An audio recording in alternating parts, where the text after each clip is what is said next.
In this case, and mind-boggling, mind-thinking, mind-interrogating opening speech, I would assume.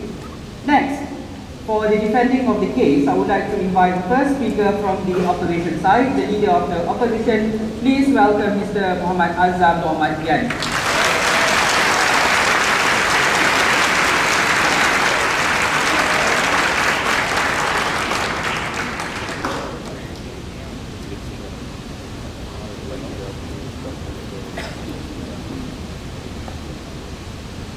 Thank you, Honourable Mr. Chairperson, well-exemplary panel of a dedicated, precise and ever meticulous timekeeper, worthy opponents in the government, loyal comrades in the opposition, and ladies and gentlemen, members of this honourable house. Assalamualaikum warahmatullahi wabarakatuh. Greetings and salutations everyone present in Putrajaya today.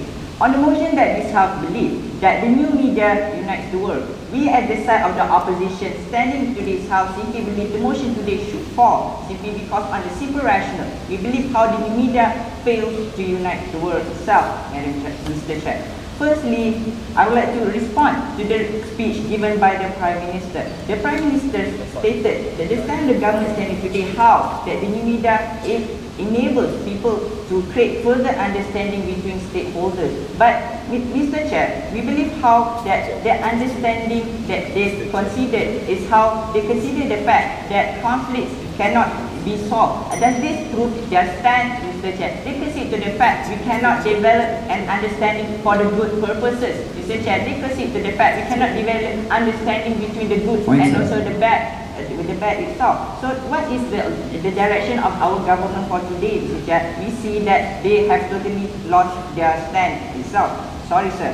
And the definition of unity, Mr. Chair, they said that the debate today is not about solving conflict. Then what is the debate about today, Mr. Chair? Is it only about talking how the media act as a tool itself? Mr. Chair, this is not a debate when the government for today is just coming here and state to us that the media is just a tool. Now, Mr. Chair, we want to see the impact of this tool. How effective is this tool in spurring the unity of the media?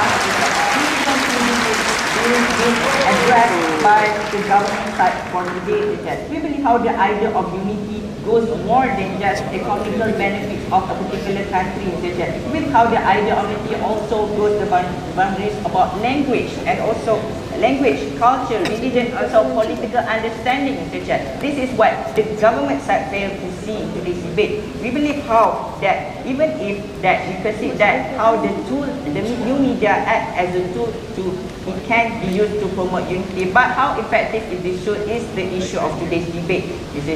Now, sorry, sir.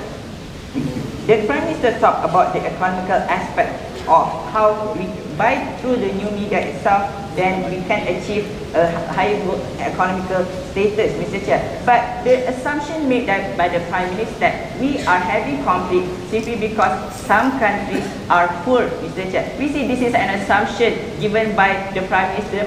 The Prime Minister never stated as any example of countries having enraged simply because the country is disadvantaged because it is a third world country.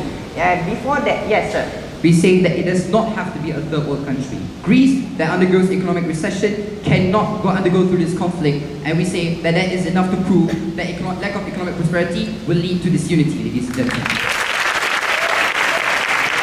The problem with the Prime Minister that he never give us any example that this really is happening in our world today. We don't see how that's not necessarily the country, but countries are fighting over economical benefits, Mr. Chair. We don't see this is happening, and we don't think how it reduces the gap between the third world countries and the first world countries. It furthers the gap because of the effect of globalization, Mr. Chair, and also the facilitation of the free trade mentioned by the first speaker. We believe how that this is a disadvantage to the third world countries because they assume that the third world countries has the ability to develop this technology in the first place, to acquire the new media in the first place. That is the assumption that they have failed to clarify to this House. Mr. Chair, we believe how the third world countries have become the losing end into this debate simply because of the new media, simply because they cannot participate in the process of trading itself and to to compete with the first world countries which are more developed in this technology itself. We feel that how this third world country is the one are the losing end when it comes to the participation in the new media itself. That goes the point on the side of the Prime Minister. Let me move on to this, the case line of the side of the opposition. Sorry, sir.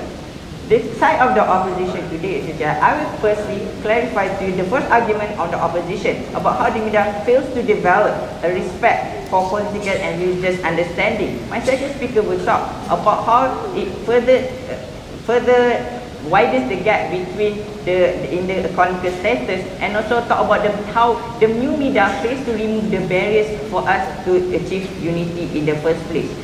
Mr. Chair, I'd like to question to this House. What exactly is unity?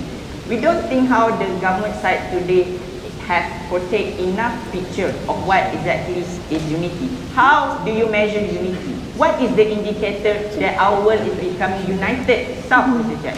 How do they quantify unity itself? What is the criteria of a united world? And this is what the government side haven't proved up until now. And we believe how we as the opposition, our stance for today, we basically want to prove to this House how the new media has failed to perform its function as a tool to achieve unity. Thus, Mr. Chair, we prove to you how the world today is not united, and the new media has failed to perform its function to unite the world itself, Mr. Chair. I will now move on to what are the political and religious differences in our world today. Sorry, sir. We have differences such as the government and opposition if we talk about the local scale. We have first world and third world countries. We have capitalist and communist countries in the world today. And how does the new media develop respect for these differences itself? We don't think how respect is developed when you provide the freedom of expression for everyone to express their opinions and also ideologies, to condemn, the freedom to condemn and also oppress hatred upon these differences, Mr. Chair. We don't think how the new media has successfully developed this idea of respect for political and religious differences. Mr. Chair, the examples of political differences such as the war of blogs and also articles in the internet currently. Mr. Chair, we see how there is a fighting of ideologies and also opinions in the blog today. And we think how this is further exacerbated. It creates further slanders and also lies, Mr. Chair, simply because the new media is so free itself, Mr. Chair. Believe how another example of how the banning of hijab in France and recently in Spain, how people reacted to this sort of oppression, Mr. Chair. We don't think how the world today actually agrees to this idea of oppression, especially Islamic countries. And because of the new media unable to develop a sense of respect for this, for different political and also religious beliefs, we think how the new media fails to unite the world. We see how the world today are divided and segregated by these ideologies and differences, and plus they have no respect for these ideologies and differences. Mr. Chair, what the opposition side try to conclude into this House, we believe how that the tolerance, understanding and respect is unfulfilled by the new media. We think how the examples I've given to you shows that multiple countries do not respect each other because media is free when people can condemn anything they like in the internet. Thus, proving to this motion should fall simply because it fails to unite the world. We believe the motion today falls. Thank you. Thank you very much, Mr. Hassan.